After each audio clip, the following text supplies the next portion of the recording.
Hi friends, என்னதான் படத்துல எல்லா சீனையும் டைரக்டர் நல்லா எடுத்து இருந்தாலும் சில மிஸ்டேக்குகள் எல்லா படத்திலும் இருக்கும். அப்படி இருக்கின்ற ஒரு 3 மிஸ்டேக்கை இந்த வீடியோவில் பார்ப்போம். நம்பர் 1, 2014 இல் சிவகார்த்திகேயன் நடிப்பில் வெளிவந்த ரஜினி முருகன் படத்தில் ஒரு பாட்டுல சிவகார்த்திகேயன் ஷூ போட்டுக்கொண்டு உட்கார்ந்து இருப்பாரு. அடுத்த ஷாட்டிலேயே குதிக்கும் போது கால்ல ஷூ இருக்காது.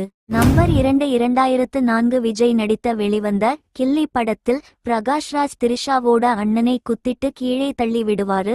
கீழே விழுந்த அந்த அண்ணன் செத்தது கூட மறந்துட்டு ட்ரெயின் வந்த உடனே காலை லைட்ட உள்ள இழுத்து இருப்பாரு. நம்பர் 3, 2011 அஜித் நடிப்பில் வெளிவந்த மங்காத்தா படத்தில் அஜித் ரேஸ் ஓட்டிக்கொண்டு இருக்கும் போது பின்னாடி வைபவ் உட்கார்ந்து இருப்பாரு. அப்போது அஜித் ஏஞ்சிடும் போது லேசா அவர் மேல இடிக்கும். அப்புறமா கீழே டெஸ்கிரிப்ஷன்ல ஒரு வீடியோ லிங்க் பண்ணி இருக்கேன். ஆனா இந்த வீடியோ 18 வயசுக்கு மேல உள்ளவங்க மட்டும் பாருங்க.